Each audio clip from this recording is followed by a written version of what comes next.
بسم اللہ الرحمن الرحیم۔ ماشاءاللہ ہم روزانہ کھانا کھاتے ہیں، ایک ٹائم نہیں، تین ٹائم کھاتے ہیں۔ اگر فری اور مفت کا مل جائے تو پیٹ کا پٹارا بھرنے کے لیے تو اپنی مرضی ہوتی ہے، جم کر کے بھیا کھاتے ہیں۔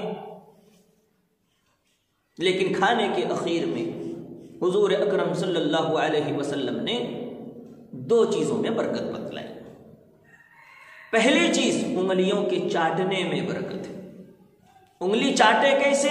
سب سے پہلے بڑی انگلی، پھر شہادت کی انگلی، پھر انگوٹھے کی انگلی کو چاٹیں، اس میں برکت ہے۔ دوسری چیز، برتن کو صاف کرنے میں برکت ہے۔ مسلم شریف میں حضرت انس رضی اللہ تعالی عنہ کی روایت ہے، وہ فرماتے ہیں کہ امرنا ان تسلط القصعۃ فانکم لا تدرون فی ای طعامکم البرکہ۔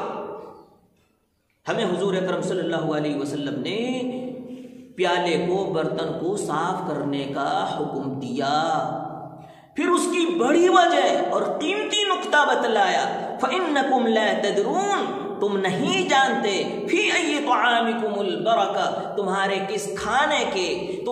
کھانے کے کس حصے میں، کس جز میں، کس دانے میں برکت ہے۔ ابن ماجہ میں روایت ہے، من اکل فی قصعۃ فلحسها استغفرت له القصعہ۔ جس شخص نے کسی پیالے میں، کسی برتن میں کھانا کھایا، پھر اس کو چاٹ لیا اللہ کی نعمت کی قدر کرتے ہوئے، اور کھانے کے حصے کو، جز کو برباد اور ضائع ہونے سے بچانے کے لیے، تو وہ پیالہ بھی اس کھانے والے کے لیے مغفرت کی دعا کرتا ہے۔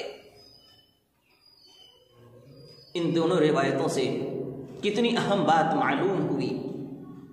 پہلی بات کہ برتن صاف کرنے کا حکم آقا مدنی صلی اللہ علیہ وسلم کا ہے۔ دوسری بات، برتن کو صاف کر کے کھانے میں برکت ہے، دونوں جہان میں، دونوں دنیا میں بھلائی ہے، کیونکہ سنت کی ادائیگی ہے۔ جو ایک چھوٹی سنت کو بھی ادا کرتا ہے، اسے اچھائی، اسے بھلائی، اسے بہتری دونوں دنیا میں ملا کرتی ہے۔ تیسری چیز،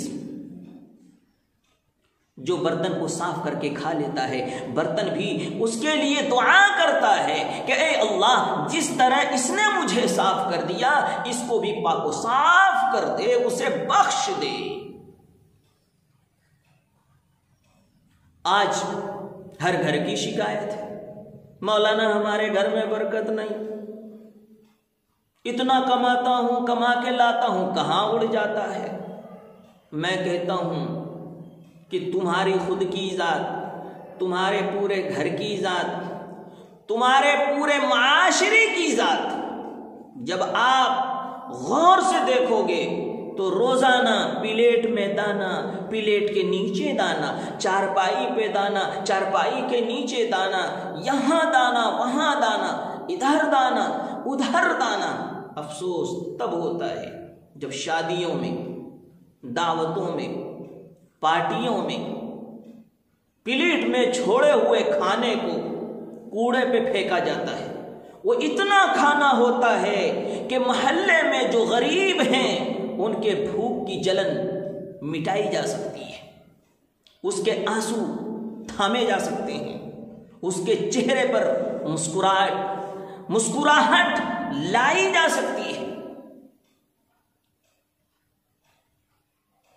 محلے میں بھوک سے بے چین جن کو نیند نہیں آتی، اسے سکون کی نیند دلائی جا سکتی ہے، اس کی دل کی دعائیں تمہیں لگ سکتی ہے۔ لیکن ہم اندھے بن کر ہم اس دانے کو چپلوں سے کچلتے ہیں، رونگتے ہیں، ٹھوکر مارتے ہیں۔ جب ہم نے دانے کی توہین کی، اس کی ناقدری کی، اس کی بے عزتی کی، تو یاد رکھو کہ دانے کے ساتھ ساتھ تمہاری برکت بھی اڑ گئی. جس طرح چپل کے ٹھوکروں سے تم نے دانے کو اڑایا ہے، تم نے برکت کو سائڈ کیا ہے، تم نے دانے کو سائڈ کیا ہے، تو برکت کہاں سے آئے گی؟ اس لیے ہر گھر والے کو دانے کی قدر کرنے کی اہمیت کو بتائیں، ان کی قدر کرنا سکھائیں. انشاءاللہ ہم کریں گے. لیکن کبھی کبھی معاملہ اگر یہاں پھنس جاتا ہے کہ کھانا تو ہم نکالتے ہیں کہ اتنا سا کھا لیں گے، لیکن کبھی من اچاٹ ہو جاتا ہے یا کوئی بات پیش آ جاتی ہے کہ کھانے کا بالکل جی نہیں کرتا ہے، تو ایسے وقت میں کچھ لوگ سنت کو فرض اور واجب کا درجہ دیے رکھتے ہیں کہ سنت ہے، صاف کر کے کھانا سنت ہے. تو یاد رکھ لیں، مولانا محمد تقی عثمانی صاحب دامت برکاتہم العالیہ نے اصلاحی خطبات میں لکھا ہے کہ شریعت کا حکم یہ ہے کہ پورا کا پورا کھانا کوئی ضروری نہیں ہے، بلکہ شریعت کا حکم یہ ہے کہ کھانا اتنا ہی سا نکالو جتنا کہ کھا سکو. اگر کبھی کھانا زیادہ نکل جائے تو اس کو چھوڑ دینے کی گنجائش ہے، لیکن چھوڑنے کی ترکیب اس طرح سے ہوگی کہ وہ کھانا چھوٹا ہوا ہو سائیڈ میں ایک طرف میں. تو اس کا طریقہ اس طرح سے بنے گا کہ آپ اپنے سامنے سے کھائیں اور اپنے سامنے سے کھانے کے بعد اپنے سامنے کے حصے کو صاف کر لیں، اور باقی جو بچا ہوا حصہ ہے وہ دوسروں کو دیے جانے میں کوئی تکلیف محسوس نہ ہو، دوسروں کو بھی اس پر گھین نہ آئے. ایک دم سان دیں، پورا کھانا جو ہے نا گندا کر دیں، ایسا بالکل نہ کریں. چھوڑنے کی ترکیب یہ ہوگی کہ ایک سائڈ سے کھائیں تاکہ باقی سائڈ اچھا رہے، لوگوں کو دینے میں تکلیف نہ ہو. تو انشاءاللہ بات پوری سمجھ میں آ گئی ہوگی. اللہ ہم سب کو اس سنت کی ادائیگی کرنے کی اور اس طریقے کو اپنانے کی اللہ ہمیں توفیق نصیب فرمائے. آمین یا رب العالمین.